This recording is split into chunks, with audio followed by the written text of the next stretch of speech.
শক্তি শক্তিমানের ভেদাভেদ সম্বন্ধে আমরা শ্রবণ করছি।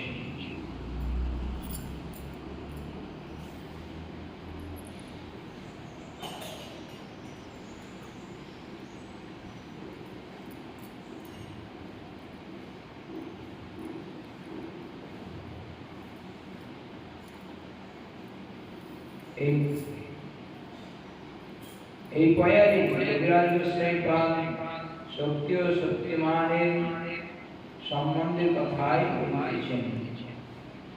মৃগমধু এবং অগ্নি দৃষ্টান্ত দিয়া সেই সম্বন্ধের স্বরূপটি বুঝিতে চেষ্টা করিয়াছে,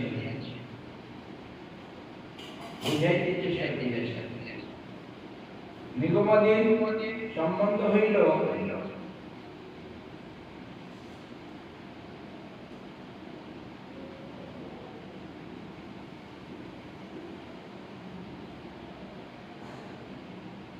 মৃগমদের শক্তি। এই দুইকে বিচ্ছিন্ন বা পৃথক করা যায় না। শুনেছি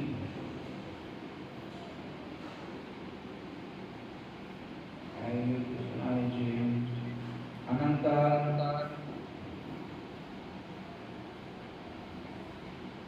अच्छा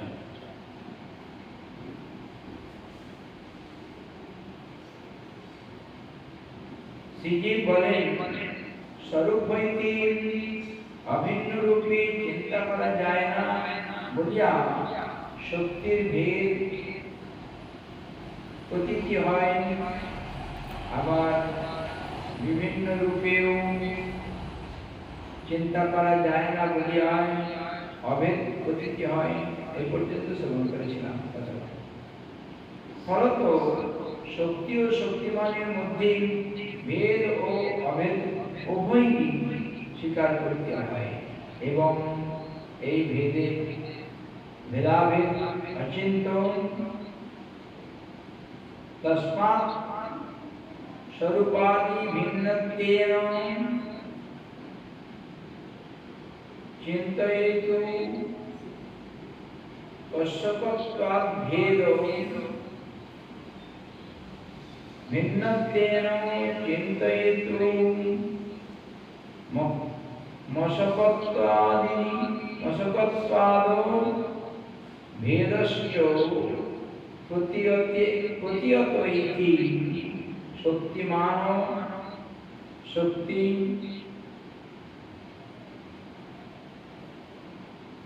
शक्तिमत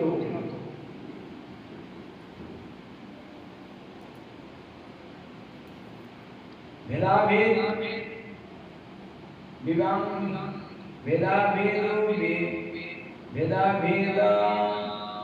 विवांग कृतो तौच अचिंतो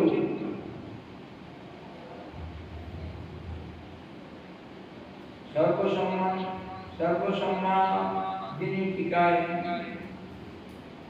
दृष्टाন্ত এই কথা বলেছেন। टीकार মধ্যে এই ভেদাভেদ কি অচিন্ত বলা হেতু এই যে একই বস্তুর মধ্যে যুগপদ ভেদ ও অভেদ থাকা আমাদের চিন্তার বা ধারণার অতীত। ভেদ আছে, অভেদ আছে, সেটা কেমন, ভেদটা কিরকম, অভেদটা কিরকম, সেটা বুঝে উঠতে পারি না, আমাদের বুদ্ধি সেখানে পৌঁছাতে পারে না। কোন যুক্তির দ্বারাই আমরা উহা সপ্রমাণ করিতে পারি না।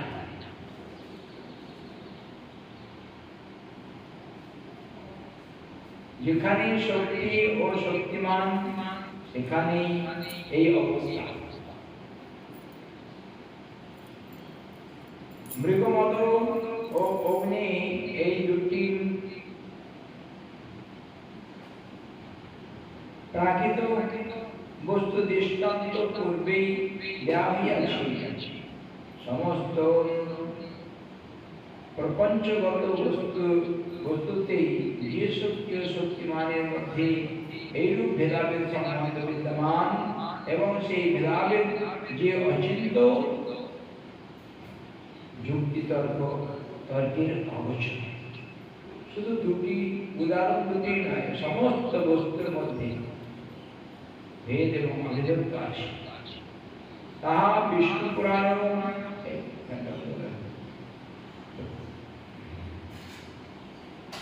বিষ্ণু পুরাণে বলিয়াছেন, সত্যয় সর্বভাবনা অচিন্ত জ্ঞান গোচরা যতয়ুক্ত ব্রহ্মণস্তত্তু সর্বজ্ঞা ভাবশক্তয় ভবন্তি তপোতাং শ্রেষ্ঠ ভাবকস্য যতস্মতা। শ্রীমদ্ভাগবতে সত্যম রজস্তম ইতি ত্রিবেদক মাধু ইত্যাদি শ্রী ভগবান উত্তম আনন্দ করেছেন। শ্লোকে যুগসাইপাদ বিষ্ণু পারায়ণ উল্লিখিত শ্লোকটি উদ্ধৃত করিয়াছেন। লোকে সর্বানাং ভাবনানাং পাবকস্য উষ্ণতা শক্তি বদচিন্ত জ্ঞানগোচরা সত্যয় সন্তেব অচিন্তা বিভিন্ন ভিন্নত্বা বিধি কল্পৈ চিন্তয়তি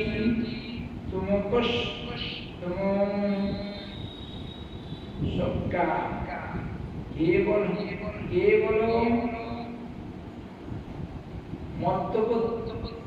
কেবলম অর্থবত্তা প্রতি জ্ঞানগোচরাম সন্তি।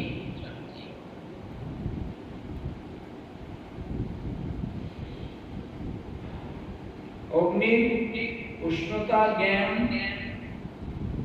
প্রাপঞ্চগত সমস্ত বস্তুতে অচিন্ত জ্ঞানগোচরের শক্তি আছে। প্রত্যেকটি বস্তুর শীতলতা উষ্ণতা বা উষ্ণতা জ্ঞান আছে। এটা কুকুরকে দেখো, প্রচন্ড গরম হলে জলের মধ্যে নেমে যায়, শীত হলে কোথায় গরম পাওয়া যায় সেখানে চেষ্টা করে। এইরকম প্রত্যেকটি প্রাণীর মধ্যে এই জ্ঞান বিকাশ আছে। বিভিন্ন রূপে বা অভিন্ন রূপে চিন্তা করার দুষ্করতায় অচিন্ততা।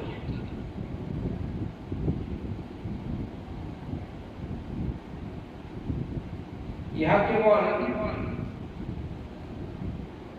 অর্থোৎপত্তি জ্ঞান গোচর, কোন প্রসিদ্ধ ব্যাপারের অন্যথা উৎপত্তি না হওয়ার যে প্রমাণ, তাহাই অর্থোৎপত্তি প্রমাণ। যেমন মিশ্রি মিষ্ট,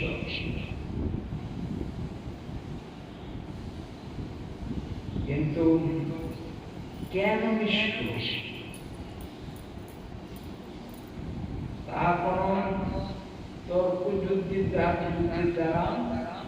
নির্ণয় করা যায় না। জলটা তরল, কেন তরল? নিম পাতাটা তিতো, কেন তিতো?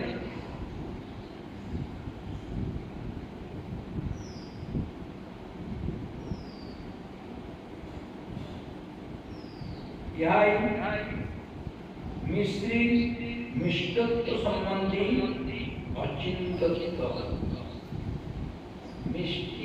মিষ্টিটা মিষ্টি, কেন মিষ্টি বুঝতে পারবে? আখের রসটা মিষ্টি, এটাকে গুড় করে সেটাকে ফাইন করে তারপরে মিষ্টির রূপে প্রতিপাদিত করেছেন। কেন মিষ্টিটা কেন? এই যে মিষ্টি যে মিষ্টি আহার প্রসিদ্ধ ব্যাপার, ইহা কেবল জানিয়ে রাখা ব্যতীত অন্য কোন প্রকার প্রমাণ করা যায় না বলিয়া উহাকে অর্থাপত্তি জ্ঞান বলেন। যে জ্ঞান কোন যুক্তিতর্কের দ্বারা নির্ণয় করা যায় না, যাহাকে কেবল স্বীকার করিয়াই লইতে হয়।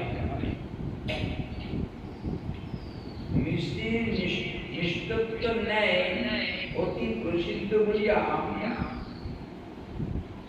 যাহাকে স্বীকার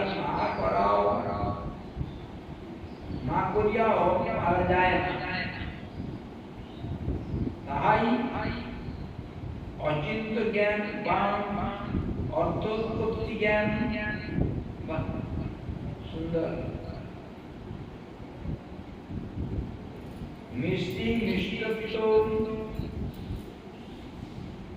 নিম্বের তিক্তত্ব, অগ্নির উষ্ণতা প্রভৃতি এইরূপ অচিন্ত জ্ঞানের বা অর্থপত্তি জ্ঞানের বিষয়, এইগুলোকে মেনে নিতে হবে। এই মেনে নেওয়াটাই কেন মিষ্টি, কেন তিত, কেন গরম, এইটাকে মেনে নিয়ে সেইটাই মেনে নিয়ে যে জ্ঞানকে নির্ণয় করা হয়েছে, এটাই অচিন্ত জ্ঞান। শক্তি ও শক্তিমানের মধ্যে যে সম্বন্ধ, তাহাও এইরূপ অচিন্ত জ্ঞানেরই বিষয়। যেহেতু শক্তি এবং শক্তিমানের মধ্যে ভেদ আছে বলিয়া মনে হয়, আবার অভেদ আছে বলিয়াও মনে হয়। ভেদ এবং অভেদ এতদ উভয়ই যুগপৎ নিত্য বিরাজিত বলিয়া মনে হয়। ইহা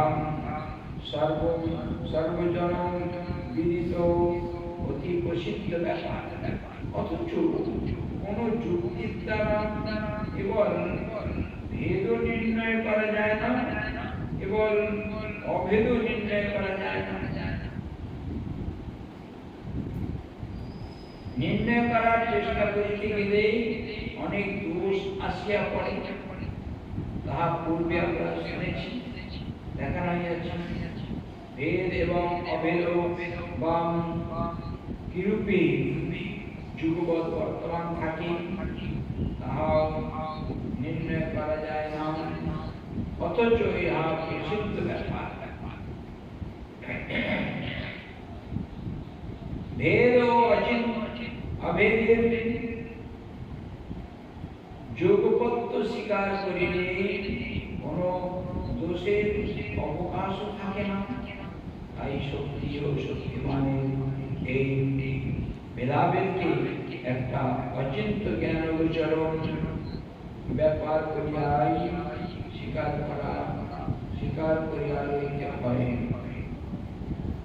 প্রপঞ্চগত বস্তু সমূহের মধ্যে শক্তি ও শক্তিমানের বিরূপ সম্বন্ধ, ব্রহ্মবস্তুতেও শক্তি ও শক্তিমানের এইরূপ সম্বন্ধ স্বাভাবিক। এই সম্বন্ধে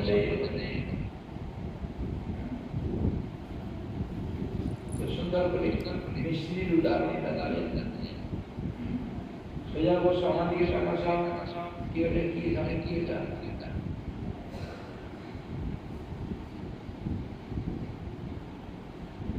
এইটা হচ্ছে নাটের গুণ।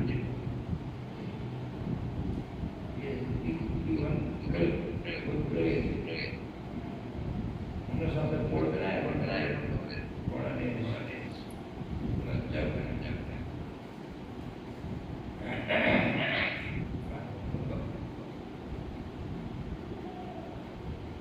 এখন হচ্ছে রাধা স্বরূপ শক্তি মূর্ত বিগ্রহ। রাধা স্বরূপ শক্তির মূর্ত বিগ্রহ হইলেও সমস্ত শক্তিরই অধিষ্ঠান। সুতরাং শক্তিরূপার আধার সঙ্গে শক্তিমান শ্রীকৃষ্ণের অচিন্ত ভেদাভেদ স্বীকার করার সমস্ত শক্তির সহিতই শক্তিমান শ্রীকৃষ্ণের অচিন্ত ভেদাভেদ স্বীকৃত হইয়া পড়ে। স্বরূপ শক্তি ব্যতীত শ্রীকৃষ্ণের আরো একটি প্রধান শক্তি আছে। এই স্বরূপ শক্তি ছাড়া আর একটা শক্তি আছে। সেই শক্তিটা কি বলছেন? শিব শক্তি ও মায়া শক্তি। অনন্ত কোটি জীব এই জীবশক্তির অংশ।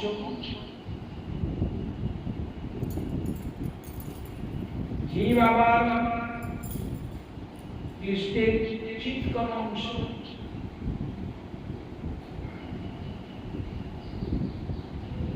চিৎকণ অংশটা কিরকম না হইলেও জীব শক্তি এবং চিত্তি একই অভিন্ন বস্তু।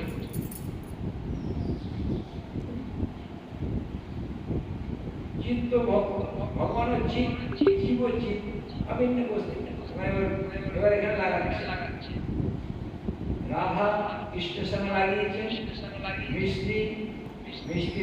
মিষ্টতার সঙ্গে লাগিয়েছেন, জীবের সঙ্গে আর জীব চিৎ ঈশ্বরের চিৎ তাহলে অভিন্ন। এখানে ভিন্নতা দেখাচ্ছে অভিন্ন বস্তু। তাহলে জীব শক্তি এবং জীব একই অভিন্ন বস্তু। তা না হলে একই জীব কিরূপে জীব শক্তিও অংশ হয়, চিৎকণের অংশ। আবার চিৎ এরূপও অংশ হয়। এ সম্বন্ধে শ্রীজীব বলেন, জীব শক্তি বিশিষ্ট স্ত্রীব তব কৃষ্ণস্ব অংশ। জীব শক্তি কৃষ্ণের অংশ।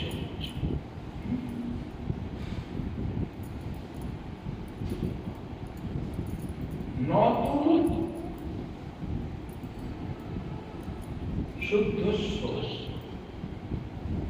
জীব শক্তি বিশিষ্ট কৃষ্ণের অংশই জীব। শুদ্ধ স্বরূপ শক্তি বিশিষ্ট সেটা কিরকম? কৃষ্ণের শক্তিটা শুদ্ধ স্বরূপ শক্তি বিশিষ্ট। কিছু একটা তোমাদের চিন্তা কি বললাম?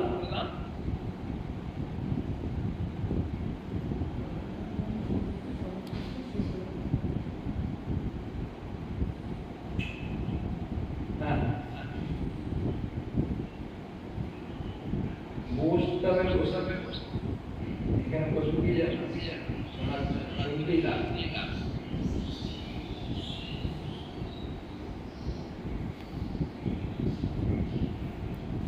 জীব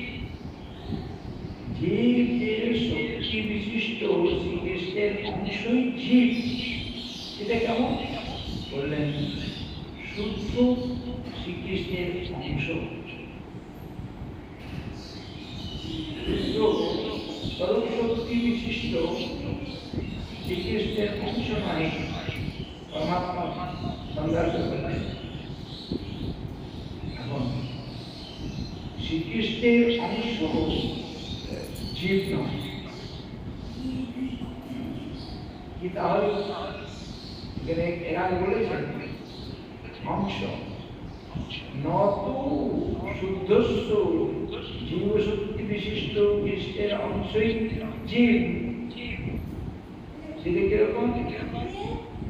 শুদ্ধ স্বরূপ শক্তি বিশিষ্ট শ্রীকৃষ্ণের অংশ,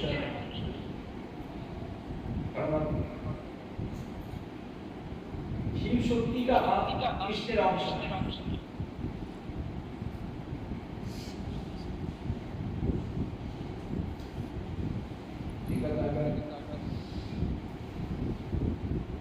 এখানে সৌন্দর্যের শক্তি ও শক্তিমানের পরস্পর অনুপ্রবেশ বশতই ইহা সম্ভব হইয়াছে। শক্তি আর শক্তিমান তার মধ্যে বৈশিষ্ট্য দেখানো হয়েছে, তাতে অসম্ভব কিছু নাই। এখন এখানে যে বলছেন জীব যে ভগবানের অংশ, সেটা কি নাম? এখানে পরমাত্মা সংজ্ঞা বলেন না, নয়। শক্তি, শক্তিমতী পরমাত্মনি জীবাখ্যা শক্তি অনুপ্রবেশ বিবক্ষায়া ইত্যাদি। একদম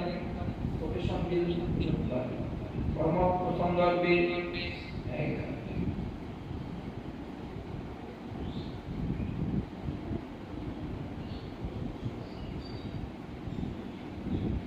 ব্রহ্মে জীবশক্তি অনুপ্রবেশের কথাই এই স্থলে শ্রীজীব বলিয়াছেন।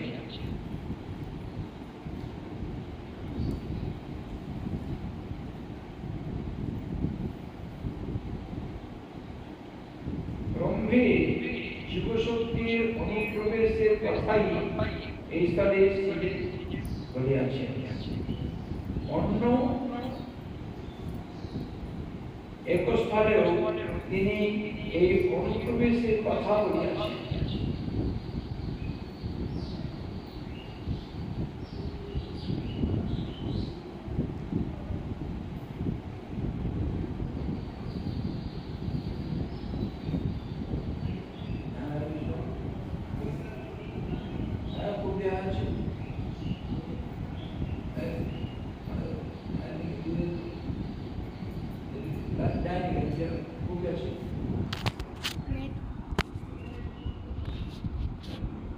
যারা সবাই উঠেছিল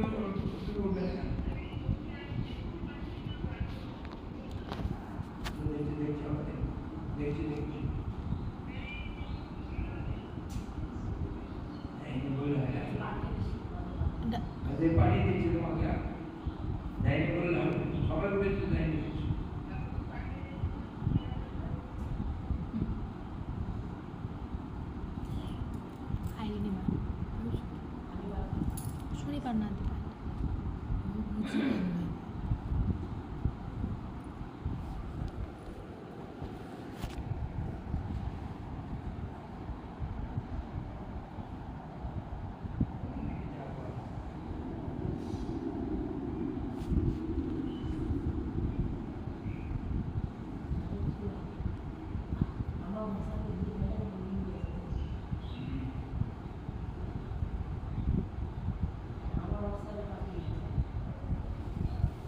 जय श्री राम जी।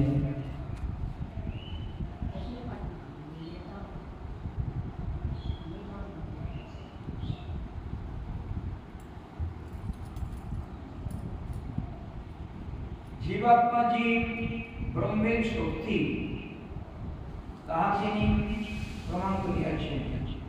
তারপর আরেকটি বিষয়ে সিদ্ধান্ত ব্যক্ত